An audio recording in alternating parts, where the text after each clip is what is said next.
सो hey guys what's up. तो यहाँ पे आज हम टॉपिक शुरू करने जा रहे हैं। उसका नाम है समास, जो कि हमारे यूपी बोर्ड में, यूपी पुलिस में, एसएससी में, जीडी में, कांस्टेबल में, सीबीएसई बोर्ड में, सभी में बहुत ही ज़्यादा ज़रूरी है।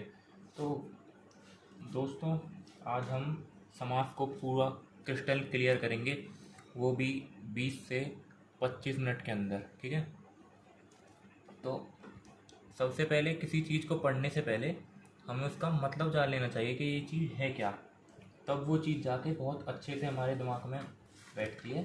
तो समास को पढ़ने से पहले अब हमको ये जानना बहुत ज़रूरी है कि ये समास है क्या। तो वीडियो पे लास्ट तक बने रहें, और अगर आप चैनल पे नए हो तो चैनल को सब्सक्राइब करके जाएं।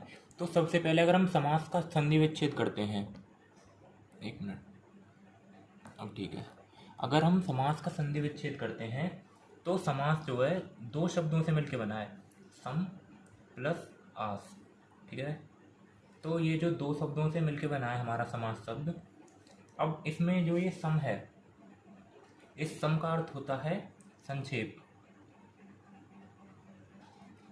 और ये जो आस है, इस आस का अर्थ होता है कथन। तो समास का अगर हम शाब्दिक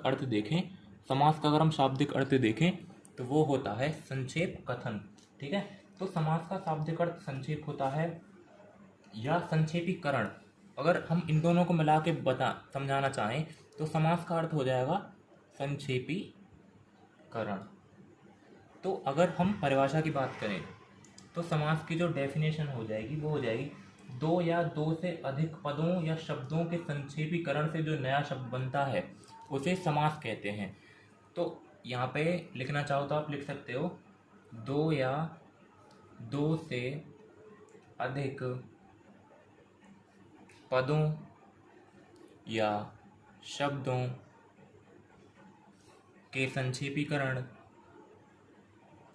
शब्दों या पदों के संक्षेपीकरण से जो नया शब्द बनता है, से जो नया शब्द बनता है। गाइस, अगर राइटिंग समझ में नहीं आ रही हो तो कोई दिक्कत नहीं है, आप कमेंट कर देना। मैं ट्राई कर रहा हूँ, मैं अपनी राइटिंग सुधारने के लिए मैं पूरी कोशिश करता हूँ। उसे समास कहते हैं। तो अब यहाँ पे डेफिनेशन पे आपने गौर दिया हो तो यहाँ पे एक तो आ रहा है पदों, एक आ रहा है शब्दों। अब पद क्या होता है और शब्द क्या होता है? शब्द क्या होता है? जो दो वर्णों से मिलकर बना होता है, दो वर्णों या फिर दो से ज़्यादा वर्णों से।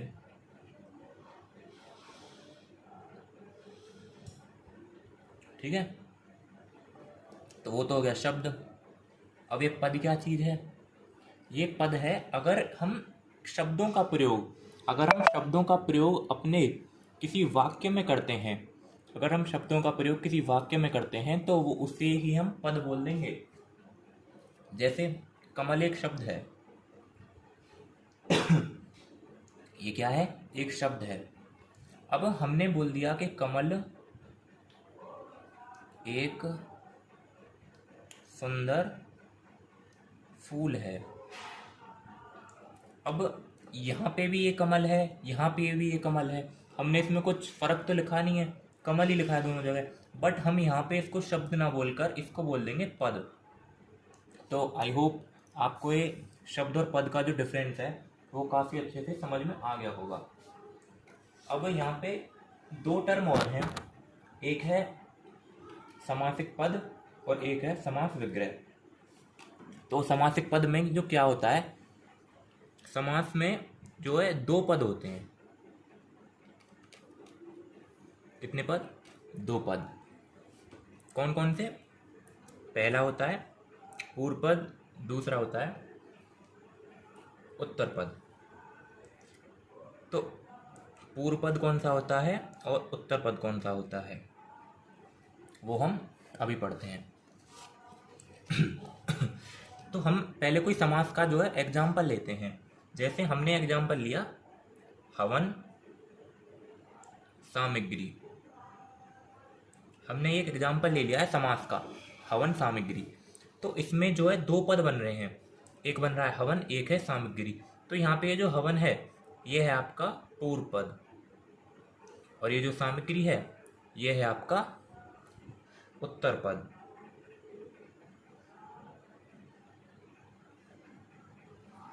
और यहाँ पे ये जो उत्तर पद है इसको हम द्वितीय पद भी बोल देते हैं।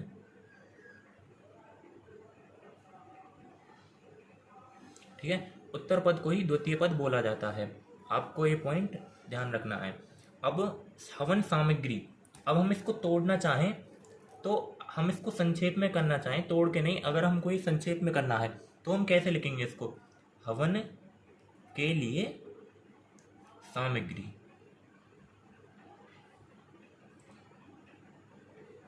यहाँ पे मतलब अगर मैं सिर्फ समझाने के लिए बोल रहा हूँ, सामग्री वैसे ऐसे लिखा जाता है,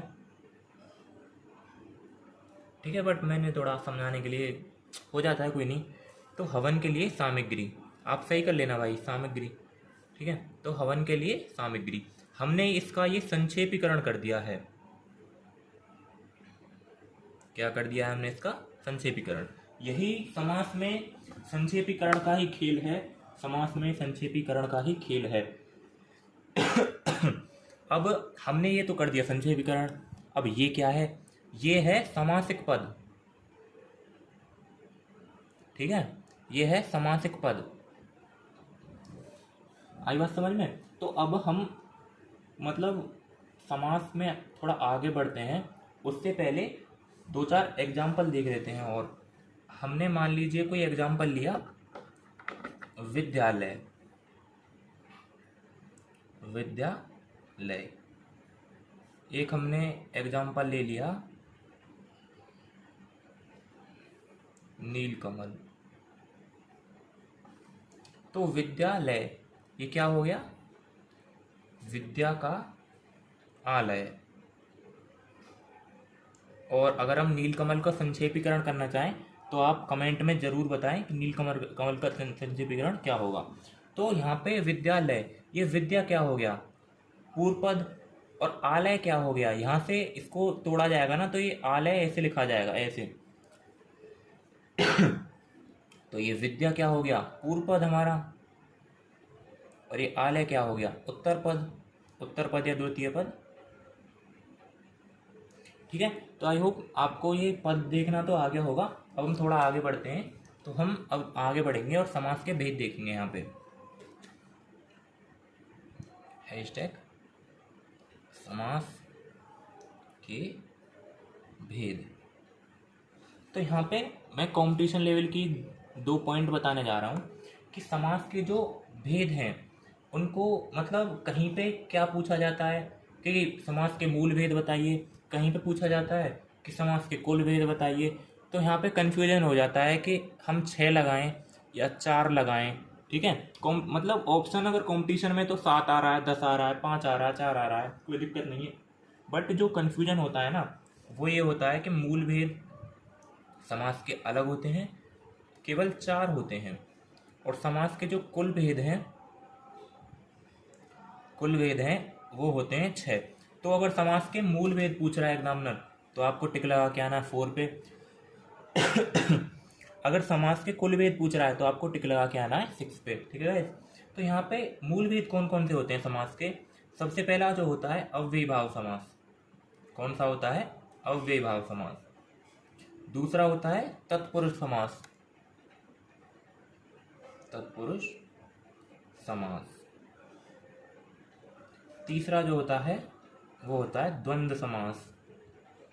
इसके तो नाम में ही द्वंद्व हो रहा है, द्वंद्व मतलब युद्ध, बट यहाँ पे युद्ध तो नहीं है, ये तो हंसी मजाक की बात है। तो फोर्थ हम देखते हैं, ये होता है बहुव्रीहि समास।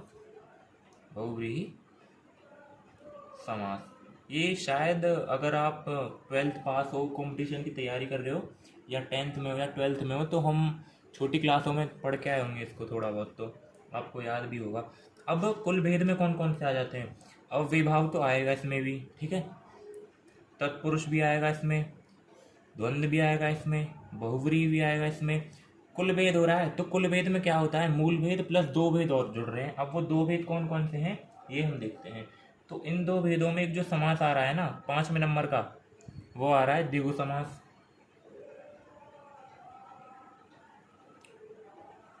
और एक आ रहा है हमारा कर्मधारय समास।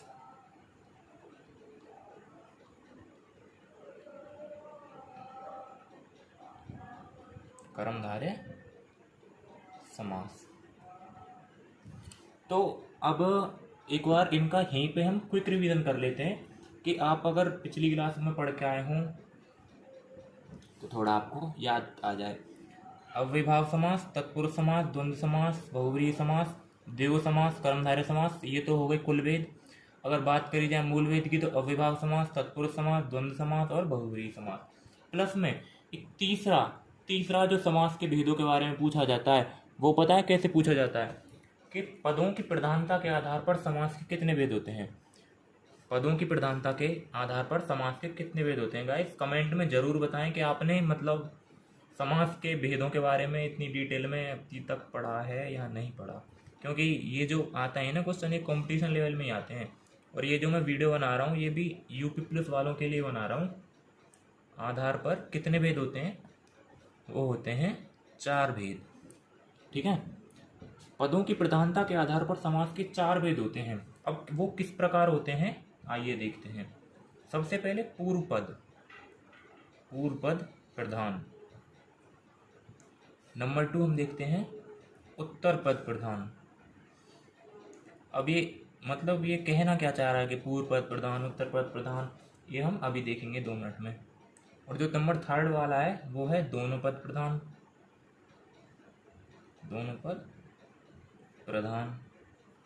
और नंबर 4 वाला जो आ रहा है कि कोई पद प्रधान नहीं।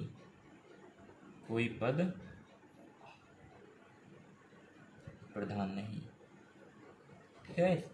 अब ये जो पूर्व पद प्रधान वाला है इसमें कौन कौन से समास आते हैं। इसमें आते हैं अव्ययभाव समास, अव्ययभाव और समास। ठीक है। सेकंड नंबर पे जो हमारा उत्तर पद प्रधान होता है इसमें आ रहा है तत्पुरुष समास, तत्पुरुष, कर्मधारय, एक नंबर 3 है द्विगु। अभी मैं थोड़ा समझाऊंगा। और जिसमें दोनों पद प्रधान होते हैं द्वंद्व समास। और जिसमें कोई पद प्रधान नहीं होता बहुव्रीहि समास। देखो भाई समास के भेद बताए गए हैं यहाँ पे। ठीक है, तो समास को जो है कई भागों में भेद बताए गए हैं। एक बार तो बताए गए हैं समास के मूल भेद कितने हैं, तो आपको टिक लगाना है 4 पे। कुल भेद कितने हैं तो आ रहा है 6। कुल भेद में सारे भेद आ जाते हैं, बट मूल भेद आपको याद रखने अव्ययभाव, तत्पुरुष, द्वंद्व, बहुव्रीहि। इनको याद रखने की कोई ज़रूरत नहीं है। अगर डेफिनेशन आपको लर्न है ना तो आप बता सकते हो कि मतलब ये पूर्व पद प्रधान में कौन सा आ रहा है, उत्तर पद प्रधान में कौन सा आ रहा है, आप सभी बता सकते हो। तो हम देखते हैं कि पूर्व पद प्रधान। अब मैंने आपको पदों के बारे में बताया था कि ये जो वाला ये पूर्व पद है ना, पहला वाला, तो पूर्व पद प्रधान मतलब जिसमें पहला पद प्रधान होता है। पूर्व क्या होता है, पहला। प्रधान मतलब जिसपे मतलब जो इसमें मेन है ना वही है, जो जिसपे सारा का सारा जोर पड़ रहा है शब्द पे, या फिर आप हम कह सकते हैं मतलब फोकस आपको पूर्व पद पे करना है। जिस समास में जो फोकस पूरा का पूरा पूर्व पद पे आ रहा हो तो वो है अव्ययभाव समास वहाँ पे। ठीक है, तो जो पूर्व पद प्रधान वाला समास है वो कौन सा समास है, अव्ययभाव समास। तो पूर्व पद प्रधान के आधार पर समास में अव्ययभाव समास आएगा। उत्तर पद प्रधान, जिस समास में उत्तर पद प्रधान होते हैं उस समास में कौन कौन से समास आ रहे हैं, उसमें आ रहा है हमारा तत्पुरुष, कर्मधारय, द्विगु। उत्तर पद मतलब दूसरा पद प्रधान, तो हमारे कर्मधारय समास में, तत्पुरुष समास में एवं द्विगु समास में हमें उत्तर पद प्रधान मिलेगा। नंबर 3 जिसमें दोनों पद प्रधान हो उस समास में आएगा द्वंद्व समास। ठीक है गाइस, जिस समास में ना ही उत्तर पद समान प्रधान है ना ही पूर्व पद प्रधान है, दोनों पद क्या है एक समान है, तो उसमें आ रहा है द्वंद्व समास। और इसकी मैं एक पहचान ही बता दूं आपको, इस समास के शब्दों में योजक चिन्ह जरूर मिलेगा आपको। जहाँ पे आपको योजक चिन्ह मिल रहा है ना, नहीं ये नहीं, ये कोष्टक नहीं, ओनली आपको फोकस इस पे करना है, ये है योजक चिन्ह, ये जो डैश है इन कोष्टक के बीच में। जहाँ पे आपको ये योजक चिन्ह मिल गया है ना वहाँ पे समझ लेना कि समास कौन सा है, द्वंद्व समास।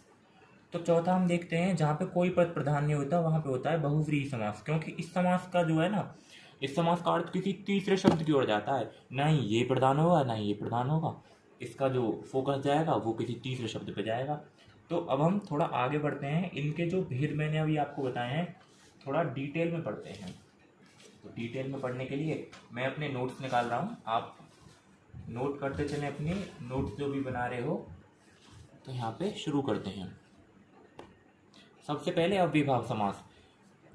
अव्ययभाव समास में क्या होता है, अभी मैंने बताया था आपको पूर्व पद प्रधान होता है, पूर्व पद में उपसर्ग निपात अव्यय में से एक होता है। अब ये उपसर्ग निपात अव्यय क्या है, ये शायद मैं नेक्स्ट वीडियो इन पे बनाऊंगा, बट अभी आपको उपसर्ग माने क्या होता है थोड़ा थोड़ा बता देता हूँ।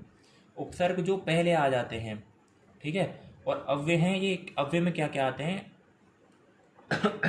ये क्रिया विशेषण, ये संबोधन, ये सारे के सारे अव्यय में आते हैं, ठीक है। और अव्ययभाव समास में विकारी शब्दों की आवृत्ति होती है। अभी विकारी शब्द क्या होते हैं, ये संज्ञा, सर्वनाम, विशेषण, क्रिया, आगे मैं शब्दभेद पढ़ाऊंगा, उसमें डिटेल में पढ़ाऊंगा कि विकारी शब्द क्या होते हैं, अव्यय क्या होते हैं, ठीक है गाइस। तो संज्ञा, सर्वनाम, विशेषण, क्रिया बिना योजक चिन्ह के आते हैं। देखो अगर योजक चिन्ह आ गया तो वो है द्वंद्व समास, ठीक है, योजक चिन्ह में आ गया तो द्वंद्व समास है, मैंने क्लियर कर दिया है आपको। अब हम अव्ययभाव समास में पहचानेंगे कैसे, उसके लिए भी ट्रिक है। आ, अनु, प्रति, भर, यथा, हर, बस इन शब्द, भाई मैं गारंटी ले रहा हूँ ये कोई एक आध शब्द बाहर चला जाएगा, वरना 90% यही वर्ड मिलेंगे आपको। आ, अनु, प्रति, भर, यथा, हर, आ, अनु, प्रति, भर, यथा, हर, इन 5 शब्दों के अलावा भाई कुछ शब्द ही नहीं मिल सकता अव्ययभाव समास में। अव्ययभाव समास का मतलब पहला पद प्रधान होता है, जैसे कि आ, जन्म, आ यहाँ पे उपसर्ग है और जन्म आ रहा है, इसका कोई मतलब ना तो किसी तीसरे शब्द की ओर इशारा कर रहा, ना संख्या आ रही, ना कुछ आ रहा, तो पहला पद प्रधान है ना और उपसर्ग है, तो अव्ययभाव समास है। सिर्फ तुम, इसको हम तोड़ सकते हैं, सी आ रहा है, सिर्फ तुम, पहला पद प्रधान है सिर्फ, ठीक है, वो बोल रहा है सिर्फ तुम प्रधान नहीं है, वो बोल रहा है सिर्फ, तो यहाँ पे अव्ययभाव समास हो गया। आज कल, आज और कल दो में तोड़ दिया, अव्ययभाव समास। अगर आपको ये है ना कि मुझे तो पहचान ही करनी है, तो मतलब जो आपको सबसे, मैं गांव में रहने वाला हूँ तो मैं थोड़ी गांव की भाषा यूज कर रहा हूँ, जो ऐसे लगे ना वो टेढ़ा मेढ़ा औंधा तिरछा सा, वही है अव्ययभाव समास, ठीक है। औंधा तिरछा था मतलब आपको ये लगे ना इसमें तो कुछ हो ही नहीं रहा भाई, दिनों दिन कुछ अजीब और गरीब लगे अभी हम जब 6वां वेद पढ़ लेंगे ना, अव्ययभाव तब समझ में आएगा आपको बहुत अच्छी तरह कि इसमें अव्ययभाव समास होगा। अभी आप सिर्फ नोट कर लीजिए इसको, बहुत अच्छी तरह समझ में तब आएगा जब 5 समास में पढ़ा दूंगा ना, 5 आपको, तब आपको अव्ययभाव अलग ही छट जाएगा बिल्कुल कि अव्ययभाव कौन सा है। दिनों दिन, दिन ही दिन में, कुछ अजीब और गरीब एग्जाम्पल आते हैं इसमें, जिस शब्द में पहला पद आ, अनु, प्रति, मर, यथा, हर आदि आते हैं तो उसमें अव्ययभाव समास ही होता है। जैसे आ से बना दिया हमने एग्जाम्पल आजीवन, अनु से अनुपात, प्रति से प्रतिदिन, भरपेट, यथा समय, हर पाल। तो गाइस सेकंड हम जो देखते हैं हमारा समास है कर्मधारय समास।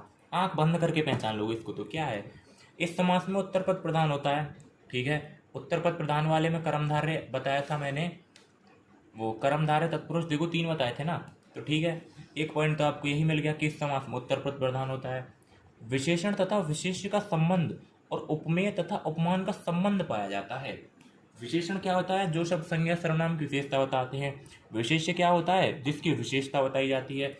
उपमेय क्या होता है, जिसके बारे में कुछ मतलब उपमेय और उपमान भी विशेषण और विशेष्य का ही कार्य करते हैं। ये अभी डिटेल में पढ़ने के लिए हम आगे चलेंगे, ठीक है। अभी मैंने इतना बता दिया है आपको कि उपमेय जिसकी तुलना की जाती है और उपमान जिससे तुलना की जाती है। इस समास को विशेषण विशेष्य समास भी कहा जाता है। इस समास को विशेषण विशेष्य समास भी कहा जाता है। इसका जो दूसरा मतलब ये बोर्ड के हिसाब से तो नहीं है विशेषण विशेष्य समास किसे कहा जाता है, बट कॉम्पिटिशन लेवल पे तो कुछ ही पूछा जा सकता है, इसलिए मैंने थोड़ा डिटेल में लिखा है। आगे चलते हैं।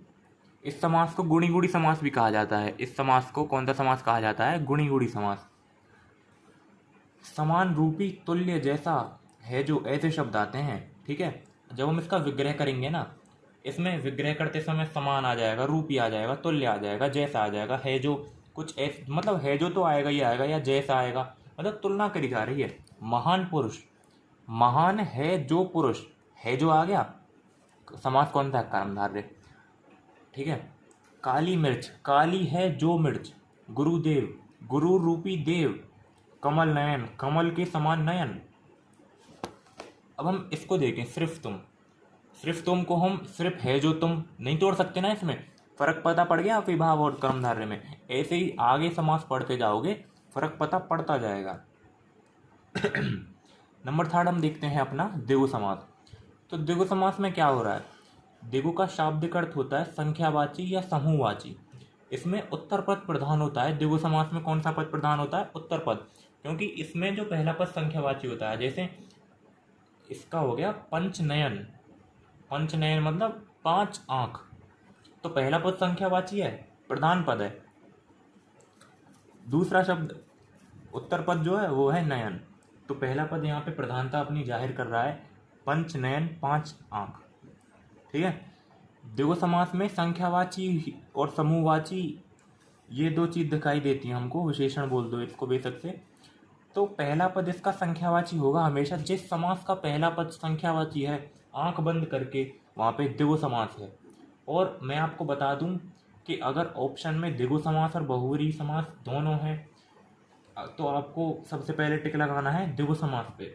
अगर द्विगु समास नहीं है और संख्यावाची आ रहा है पहला पद, टिक लगाना है बहुव्रीहि समास पर। ये भी आप पॉइंट नोट कर लो भाई, वीडियो स्किप नहीं करनी है। क्या पता मैं कब ऐसा वर्ड बोल दूं जो कि आपके एग्जाम पॉइंट ऑफ व्यू से इम्पोर्टेंट हो। तीसरा पॉइंट, चौथा पॉइंट, इस समास का विग्रह करते समय समूह का प्रयोग किया जाता है। ये बात तो अभी बता दी मैंने। उदाहरण जैसे हम देखते हैं चौराहा, चौराहा में 4 राहों का समूह, समूह आ गया द्विगु समास, सॉरी हाँ द्विगु समास, आंख बंद करके। दोपहर, दोपहर का समूह, दोपहर का अगर हम समास विग्रह करें तो ये आता है दोपहर का समूह, समूह आ रहा है तो कौन सा समास है, द्विगु समास। नवरत्न, नव माने 9 रत्न, 9 रत्नों का समूह, ठीक है, द्विगु समास। चतुर्भुज, दशानन, भाई ये सारे। और हाँ भाई ये बहुत पूछा जाता है, पंजाब, पंजाब में कौन सा समास है, ये बहुत ज़्यादा पूछा जाता है।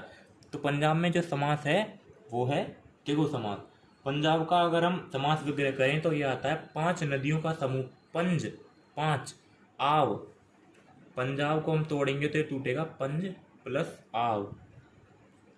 भाई दिख रहा है क्या, ग्रीन पेन नहीं दिख रहा, पंज मिस 5, आव मिस नदी, ठीक है भाई।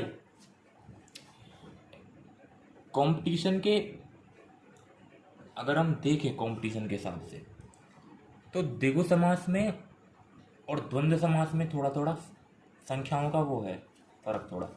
अगर यहाँ पे 12 है, 12 है तो 12 को हम 10 और 2 लिखेंगे तो ये द्वंद्व समास में नहीं आएगा। अगर 50 है, मतलब जो जिसके पीछे 0 आ रहा है, जो 10 का पूरा गुणज है, 10 से पूरी तरह डिवाइड हो रहा है, वो कौन सा समास है, द्विगु समास। भाई नोट करके लिख लें, 10 के गुणज वाले सभी संख्यावाची जो हैं वो हैं द्विगु समास के अंदर, बट जो 10 से डिवाइड नहीं हो रहा है पूरा पूरा, वो सारे के सारे आएंगे द्वंद्व समास में। क्योंकि अब हमने मान लो 12 ले लिया तो हम 12 को लिखेंगे 10 और 2, ना कि 10 गुणा 1 धन 2, ऐसे नहीं। हिंदी की भाषा में हम लिखेंगे 10 और 2। और जहाँ पे और आ रहा है ना वहाँ पे द्वंद्व समास है, ये दोनों पद प्रधान हो रहे हैं। आगे बढ़ते हैं, द्वंद्व समास। द्वंद्व का अर्थ है जोड़ा, याद रखना है, द्वंद्व का अर्थ है जोड़ा। तो मतलब भाई जो चीज़ जोड़े में आ रही है वो द्वंद्व समास है। दिन रात, माता पिता, राम सीता, पिता माता, ठीक है, भाई बहन। जिस समास में दोनों पद प्रधान होते हैं, जिस समास का विग्रह करते समय दोनों पदों के मध्य और अथवा या जैसे शब्दों का प्रयोग होता है वहाँ कौन सा समास होता है, बताओ, द्वंद्व समास। इस समास में कोई पद प्रधान नहीं होता है, दोनों पद एक समान होते हैं। या फिर इसमें क्या है, विलोम शब्द भी आते हैं, बहुत चीज़ आती हैं, सारी चीज़ डिटेल में मिलेंगी आपको, चिंता करने की कोई बात ही नहीं है। अगर आप यूपी बोर्ड सीबीएसई बोर्ड से भी हो तो मतलब आप मज़े ले रहे हो, फुल डिटेल में पढ़ रहे हो, और आप एग्ज़ाम देने जाओगे कंपटीशन का, उसके लिए भी भाई बहुत अच्छी है। बहुत सारे के सारे पॉइंट लिखे हैं मैंने जो कि स्कूल में नहीं बताए जाते हैं हमको। जिस समास में दोनों पदों के मध्य विकारी शब्द आते हैं, ठीक है, विकारी शब्द मतलब यही है संज्ञा सर्वनाम, दोनों पदों के मध्य। जैसे समास के मध्य अधिकतर योजक चिन्ह आता है, योजक चिन्ह आ गया तो समास कौन सा है बताओ भाई। दिन रात, तुम, राम राम, भला बुरा, योजक चिन्ह, योजक चिन्ह। समास कौन सा हो गया, द्वंद्व समास। जिस समास में सार्थक और निरर्थक शब्द आते हैं, जिस समास में सार्थक और निरर्थक शब्द आते हैं, रोटी वोटी, चाय वाय, उठना घुटना, खाना फाना, गाम में नहीं बोलते हैं जैसे कि पानी फानी दे दो, ये होते हैं निरर्थक शब्द। सार्थक शब्द तो हो गया पानी, और हम बोलते हैं ना कि फानी, पानी फानी पी लें, तो ये फानी भाई निरर्थक शब्द है, ये कोई सार्थक शब्द नहीं है, इसका कोई अर्थ नहीं है। तो योजक चिन्ह तो यहाँ पे भी आ गया है, बट थोड़ा डिटेल में बताने के लिए सार्थक निरर्थक बोल दिया है मैंने। तो थोड़े एग्जामिनेशन पॉइंट ऑफ व्यू से आप 2-4 पॉइंट और पढ़ लीजिए, काम ही आएंगे आपके। 2 से अधिक शब्दों के मध्य में योजक चिन्ह आए तो द्वंद्व समास होता है। क्लियर। 1 से 10 तक की सभी संख्याएं और 10 के सभी गुणज को छोड़कर अन्य संख्याओं में द्वंद्व समास होता है। क्लियर। 1 से 10 तक की सारी संख्याएं किस में आ गई, द्विगु समास में, ठीक है। और जो 10 के गुणज हैं वो भी द्विगु समास में, बाकी की सारी 11, 12, 13, 33, 36, 39, 99 सारी की सारी संख्याएं आ जाएंगी द्वंद्व समास में। जैसे मैंने ले लिया 53, मैंने ले लिया 53 भाई, ये वाला 53 है, तो ये किस में कौन सा समास है बताओ, द्वंद्व समास या द्विगु समास। द्वंद्व समास तो नहीं है, अगर हम 50 लेते तो वो ये द्विगु समास होता, ठीक है। अब तो ये द्वंद्व समास है 53। थोड़ा गलत बोल जाता हूँ कभी कभार, बट फीलिंग समझा करो आप।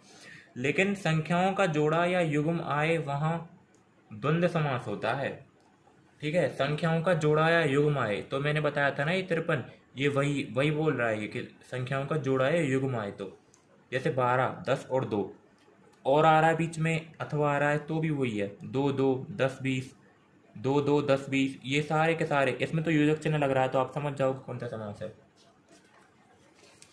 द्वंद्व समास तो सबसे ज्यादा ईजी है, द्वंद्व और द्विगु। तो द्वंद्व समास के 3 भेद होते हैं भाई। अगर आप 12th में 10th में या फिर बोर्ड के एग्जाम दोगे तो आपके इसे नोट ना करें। द्वंद्व समास के 3 भेद होते हैं, इतरेतर द्वंद्व, समाहार द्वंद्व, वैकल्पिक द्वंद्व। केवल 3 द्वंद्व होते हैं, 3 आपको याद रखने हैं, वो तीनों ये हैं। ये कॉम्पिटिशन वालों के लिए ये भी नहीं पूछा, इनकी डेफिनेशन नहीं है, आपको लर्न करने की जरूरत नहीं है, बट आपको ये ध्यान रखना है कि कितने होते हैं द्वंद्व समास के भेद, 3 होते हैं। अब हम बहुब्रीहि समास पढ़ते हैं। बहुब्रीहि समास में क्या होता है, ये थोड़ा थोड़ा कर्मधारय से मिलता है, ठीक है। कर्मधारय और जो द्विगु समास है ना हमारा, थोड़ा इसमें वो भी आ जाता है। बट इसमें क्या है, हमने बहुब्रीहि समास के बारे में अभी क्या पढ़ा है कि इसमें कोई भी पद प्रधान नहीं होता, इसमें किसी तीसरे की ओर इशारा किया जाता है, ठीक है। जिस समास में कोई पद प्रधान नहीं होता उसे बहुब्रीहि समास कहते हैं। इस पद में कोई तीसरा पद ही प्रधान होता है। जैसे अब हम बात करें दशानन की, तो दशानन को द्विगु समास में तोड़ें तो 10 सिरों का समूह, 10 आनन, द्विगु समास हो गया। 10 आनन, 10 हैं सिर जिसके, कर्मधारय समास हो गया। और अगर हमें बहुब्रीहि समास बनाना है तो 10 हैं सिर जिसके, अर्थात 10 सिर वाला किसे कहा जाता है, रावण को, तो यहाँ पे बहुब्रीहि समास है, ठीक है। अगर ऑप्शन में दशानन दे के आपको बहुब्रीहि समास दिया है और आपको कर्मधारय समास दिया है तो बहुब्रीहि पे टिक लगाना है, क्योंकि बहुब्रीहि समास को ज़्यादा प्रधानता दी जाती है। लंबोदर, लंबा है उदर जिसका, तो लंबोदर किसे कहा जाता है, गणेश जी को, ठीक है। तो यहाँ पे ना तो लंबा प्रधान है ना उदर प्रधान है गणेश जी, तो तीसरे शब्द की ओर इशारा जा रहा है ना, यहाँ पे प्रधानता जा रही है ना। पीताम्बर, पीले हैं वस्त्र जिसके, अर्थात पीले वस्त्र कौन पहनते थे, श्री कृष्ण पहनते थे, तो पीताम्बर हो गया। त्रिनेत्र, 3 है नेत्र जिसके, 3 नेत्र वाले कौन है, शिव जी हैं, तो यहाँ पे प्रधानता किसी तीसरे पद को ही जा रही है, तो यहाँ पे बहुब्रीहि समास होता है। नंबर लास्ट एंड फाइनल, तत्पुरुष समास। इस समास में दूसरा पद प्रधान होता है। तत्पुरुष समास में जो दूसरा पद प्रधान होता है। तत्पुरुष समास के 2 भेद होते हैं, समाधिकरण तत्पुरुष और व्याधिकरण तत्पुरुष, ठीक है। समाधिकरण तत्पुरुष और व्याधिकरण तत्पुरुष। अब समाधिकरण तत्पुरुष के कर्मधारय समास और द्विगु समास, ये 2 भेद होते हैं। ये कॉम्पिटिशन वाले के लिए है कि कर्मधारय और द्विगु समास जो है ये कुल भेद में आते हैं, मूल भेद में तो वो 4 ही आते हैं। तो अब कर्मधारय और द्विगु आए कहाँ से? ये तत्पुरुष समास के भेद हैं। कर्मधारय और द्विगु तत्पुरुष समास के ही भेद माने जाते हैं कहीं कहीं पे, ठीक है। तो व्याधिकरण तत्पुरुष जो विभक्ति वाला समास भी कहा जाता है इसे, इसको भी समझते हैं हम, धीरे धीरे समझते हैं। कारक के आधार पर व्याधिकरण तत्पुरुष समास के 6 भेद होते हैं। आपको इससे मतलब नहीं है व्याधिकरण समाधिकरण, आपको सिर्फ ये देखना है कि तत्पुरुष है। तो कर्म तत्पुरुष, करण, संप्रदान, अपादान, संबंध और अधिकरण। कर्ता और संबोधन को छोड़कर कारक के जो सारे चिन्ह आते हैं वो तत्पुरुष समास के अंदर आते हैं। अब इनके कारक चिन्ह भी याद कर लो। कर्म का हो गया को, करण का हो गया से या के द्वारा, संप्रदान के लिए, अपादान से अलग, संबंध का के अधिकरण में पर। पिछली वीडियो में कारक हम कंप्लीट करा चुके हैं। अब अधिक तत्पुरुष समास के ये भेद हैं। चिड़ी मार, चिड़िया को मारने वाला, को आ रहा है ना, तो कारक कौन सा है? पिछली वीडियो में बताया है मैंने, बताओ जल्दी, कमेंट करो। तो इसमें चिड़ीमार में कारक है कर्म कारक। माखन चोर, माखन को चुराने वाला, कर्ता ने कर्म को आ रहा है, तो को कारक कौन सा हो गया? कर्म कारक। तो यहाँ पे होगा कर्म तत्पुरुष। जेब कतरा, जेब को काटने वाला, कौन सा कारक चिन्ह? को, तो वो कौन सा हो गया समास? कर्म तत्पुरुष समास। गोबर गणेश, गोबर गणेश मतलब हमने गोबर लिया, गोबर से गणेश बना दिया, तो इसमें आ रहा है गोबर से निर्मित गणेश। कर्ता ने कर्म को करण से आ रहा है, तो कारक कौन सा हो गया? करण कारक। और तत्पुरुष करण तत्पुरुष। रेल यात्रा, रेल के द्वारा यात्रा, कर्ता ने कर्म को करण से या फिर के द्वारा, मतलब किसी चीज का भी सहारा ले रहा है, तो रेल के द्वारा। तुलसी कृत, तुलसी के द्वारा कृत, करण कारक। विद्यालय, विद्यालय विद्या के लिए आलय, कर्ता ने कर्म को करण से, संप्रदान को के लिए, संप्रदान में आता है के लिए कारक चिन्ह। तो यहाँ पे वो समास कौन सा होगा? संप्रदान तत्पुरुष समास।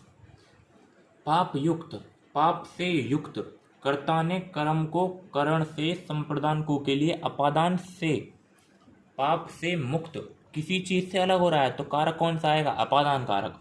और अपादान तत्पुरुष। ये सारे के सारे वैसे तो तत्पुरुष के समास हैं, बट थोड़ा डिटेल जा रहे हैं हम। सिर दर्द, सिर दर्द कहाँ होता है? सिर में होता है, सिर में दर्द, कर्ता ने कर्म को करण से, संप्रदान को के लिए, अधिकरण में पर, तो अधिकरण में आता है कारक चिन्ह में, तो अधिकरण तत्पुरुष हो गया। गुरु सेवा, गुरु की सेवा, कर्ता ने कर्म को करण से, संप्रदान को के लिए, अधिकरण में पर, संबंध का की आ रहा है, कारक कौन सा हो गया? संबंध कारक। समास कौन सा हो गया? संबंध तत्पुरुष समास। मैंने कारक चिन्ह भी आपको लर्न करवा दिए भाई, 10 से 15 बार तो वीडियो में बता दिए हैं। अब यहाँ पे आपका टेस्ट लिया जा रहा है कारक का, ठीक है। उससे अच्छे तो आप हैं। यहाँ पे कारक कौन सा है? कमेंट करो जल्दी, और ईमानदारी से बताना, मेरे आंसर बताने से पहले कितनों ने सही कमेंट किया था। उससे अच्छे तो आप हैं। तो यहाँ पे है अपादान कारक, कि जहाँ पे तुलना की जाती है वहाँ पे कौन सा कारक आता है? अपादान कारक। तो यहाँ पे एक समास है नज्य समास। ये समास का ना कोई भेद है ना कुछ है, बट कभी कभी मान लिया जाता है कि नज्य समास क्या है। इस समास में पहला पद नकारात्मक होता है। पहला पद जहाँ नकारात्मक है वहाँ पे नज्य समास है। जैसे हमने ले लिया नास्तिक, ना प्लस आस्तिक, ना पसंद, ना प्लस पसंद, अनपढ़, अन प्लस पढ़, ये सारे के सारे नकारात्मक पॉइंट हैं। अगर नज्य समास कहीं पे ऑप्शन दे रखा है तो आप टिक लगा देना, वरना अविभाव पे। तो थैंक यू क्लास। हमारी क्लास है जो यहीं पे समाप्त होती है, और अपना सपोर्ट करें इस चैनल को। ये आप ही का चैनल है। वीडियो अच्छी लगी हो तो लाइक करें हमारी वीडियो को, और चैनल को सब्सक्राइब करें। Thank you class.